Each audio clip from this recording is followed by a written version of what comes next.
Nope.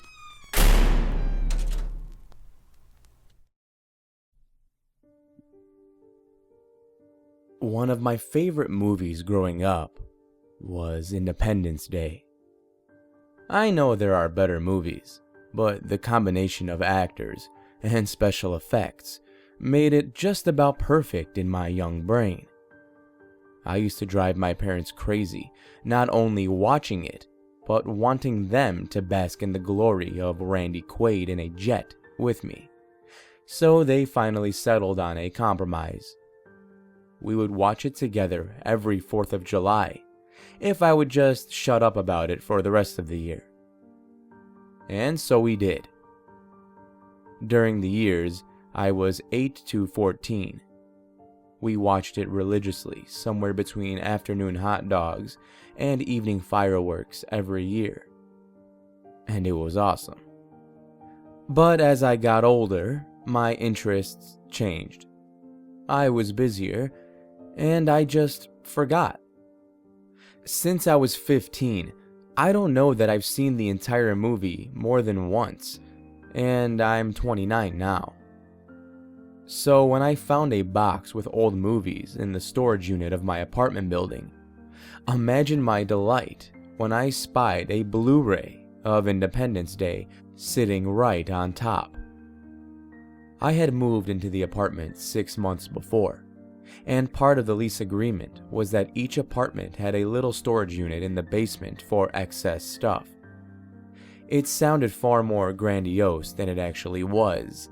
Each unit consisted of a small cinder block room that was the size of a small walk-in closet. Still, it was handy if you had excess stuff. I just never did. I had moved to town for a job, and my furniture initially consisted of my mattress and a television from home. Over the past several months, I had acquired enough furniture that I didn't look like a serial killer anymore, but I was still living very frugally. My first real splurge had been the week before when I bought myself a new TV. I was really pumped about it. 4K, HDR, and obscenely big for my smallish apartment living room. When it got delivered, I started setting it up immediately. But that also meant moving my old TV that I've had since college. It was one of those hulking, quote, flat screen televisions that technically had a flat screen, but also had a giant 2-foot ass that weighed about 100 pounds. It wasn't awesome, but I admit to being a little sad as I waddle dropped it into a piece of cardboard and slid it down the hallway to the elevator. It was going to be my first deposit into the storage unit. When I opened the door, I saw the box immediately. It was labeled, quote, "Private Valuables," in a spidery black marker scrawl, which struck me as slightly odd. But when I opened it up and saw Independence Day, I immediately dragged the TV in and brought the box back upstairs with me. Feeling a wave of nostalgia, fueled by a combination of putting my old TV to pasture and the anticipation of seeing evil aliens exterminated with a floppy disk, I pulled out the Blu-ray, popped it in my console, and got ready to watch a modern classic. The video was dark and grainy, and I can tell right away this wasn't Independence Day. It looked to be some kind of old, run-down gymnasium. I could see what looked like the weathered floor of a basketball court at the edge of the illumination provided by 2 floodlights set up at the perimeter of the camera's view. In the center of the light was a thin, stained mattress and clear plastic tarps that covered the bedding and the surrounding floor. The blackness outside this circle of light, combined with the excited breathing of the person holding the camera, made the whole thing feel claustrophobic, and the breath only quickened when a large masked man led the naked couple into view. They were bound at their neck and wrists, and it was clear that they had been beaten already. They looked towards the camera as the person holding it approached, and the man let out a terrible, low moan of despair. The woman's bottom lip trembled, but she said nothing as tears began to run down her cheeks. I had a brief moment where I thought this was some odd bootleg horror film I had never seen before, but it didn't look right. Aside from no credits or music, the entire thing felt too real, even for a well-done found footage movie. And as the camera had approached the light, the picture had sharpened to an almost painful degree. I could now see with agonizing detail the shape these two were in, the emotions they were feeling. They were genuinely terrified. I won't describe the details of what happened next on the video. I lack the stomach or the words to properly convey the torture, cruelty, and depravity I saw inflicted on them over the next 20 minutes. I deeply regret continuing to watch it myself, and by the time I came out of my shock and horror enough to turn it off, they were both either dying or already dead. I didn't know what to do. I thought about calling the police, but what could they do? For all I knew, those people had been killed on another continent 10 years ago. I could just throw it away or destroy it, but what if it really was evidence or something? There was always the outside chance that it really was fake, of course. A low-budget, edgy horror movie with wonderful actors and special effects. It sounded dumb as I thought it, but it was what I was hoping for in my heart of hearts. In the end, I went down to the city to the office of the company that owned my building. They leased several apartments all over town, and the only person I was familiar with there, Vicky, was less a landlord and more a real estate agent with a side gig. Luckily, she was in, and within a couple of minutes I was sitting in her office.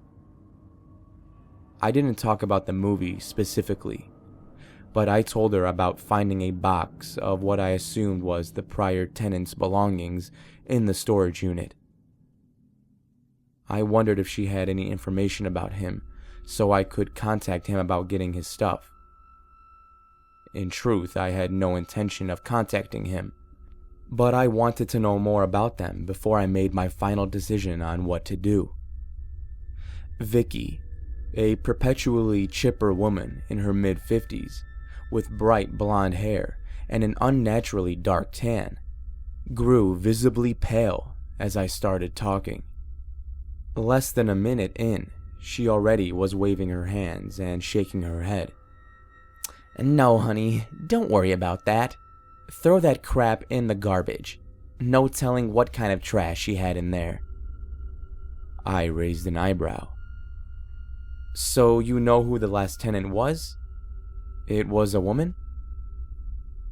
Her eyes widened slightly as she realized she'd said more than she'd meant to, and she leaned forward with a frown. "It was, but no one you want to contact. Look." She glanced around like she was about to divulge the location for a dead drop in a spy movie as she went on. "That girl was troubled. Very troubled. She had some rich family in another state that would pay for her rent like clockwork, and for a couple of years everything was fine. She was some kind of computer something or other, and she kept to herself most of the time. Then she had some episode where a neighbor of hers went to the hospital, and she got committed." Vicky paused a moment as though gauging if she had said enough to satisfy me, and when she saw she hadn't, she went on. "She bit the woman, okay? bit her thumb clean off. The neighbor was okay, mostly, but she moved away soon after. And as for the crazy girl, as far as I know, she's still in a loony bin somewhere. Either way, we terminated her lease immediately, and her family came and got her stuff. She sighed. Well, except for this crap in the storage area, I guess. Still, I'd just throw it out if I were you. She doesn't have any need for it, whatever it is. And trust me, that's a friend you don't want to make. I was unnerved by what Vicky had told me, but at least they gave me an explanation for that disc and whatever else might be in that box. I decided I'd leave well enough alone. As soon as I got home, I'd carry the box down to the incinerator and try to put whatever I'd seen out of my mind. Except when I got back to the apartment, there was a thick envelope waiting against my door.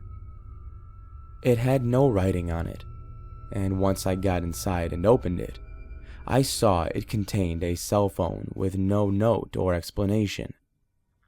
I felt a new wave of unease as I looked at the phone, deciding if I should explore it further for clues or throw it away immediately like some diseased thing. That's when it suddenly lit up and started vibrating, and I let out a scream. I almost dropped it, and after several seconds of panicked fumbling, I opened it and answered the call I was receiving from a restricted number. Hello? There was silence, but I could tell someone was on the line. Hello, is anyone there? Did you look inside the box? The voice was feminine, but with a strange, husky rasp that made it hard to guess the age or accent. I almost dropped the phone again as my hands went numb. What? Who is this? Did you watch any of the movies? Did you explore what else was in there? No, I didn't. I didn't watch anything, or even look in the box. It's not my stuff, and I'll happily— Liar! The phone cracked slightly at the word. I know you watched one of the discs. It pinged off the server when you started it up. Why do you lie about it? My mind was racing.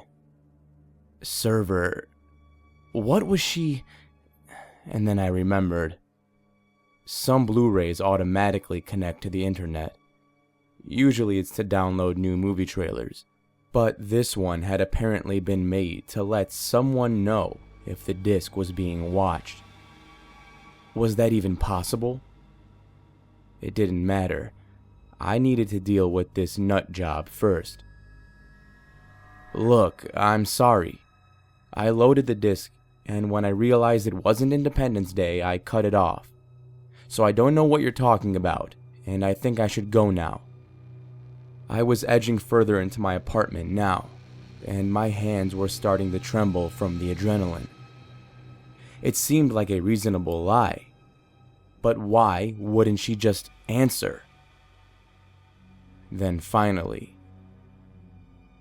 I don't believe you. She drew out the words like she was expressing some kind of corruption from a pregnant boil, and savored the smell of doing it. She gave out a short laugh, her voice crackling again louder. But that's all right, I think. We can work with this, I think. Yes? By this point, I had moved far enough into my apartment that something caught my eye in the bedroom. Turning to look, I saw that the bed, floor, and walls had all been draped in clear plastic tarps. I took 3 unconscious steps towards the room as my mind tried to reconcile what I had been seeing. I felt the static buzz of panic rising in my ears, and as I approached, I could see that a small, black video camera sat perched upon a tripod in the corner of the room, its red recording light glaring at me like a baleful eye. I was about to back away and leave the apartment when I heard two small creaks, one from the bedroom, and then half a second later, the other from the phone. I saw the plastic tarp on the left side of the room billow as my closet door was pushed open. I dropped the phone and ran. I didn't stop running until I was 3 blocks away and safely under the fluorescent light of a local pharmacy.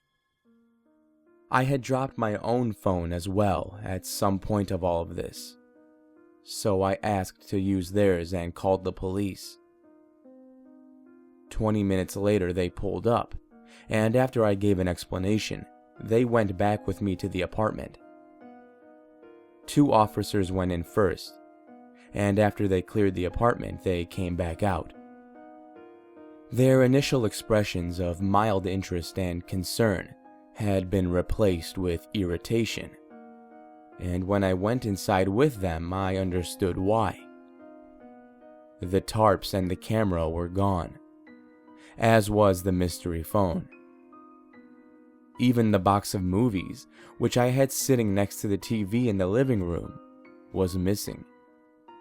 And no Independence Day box or snuff film disc. There was no trace that any of it had happened at all. The police weren't rude, but they clearly thought it was either a dumb prank or I was on something.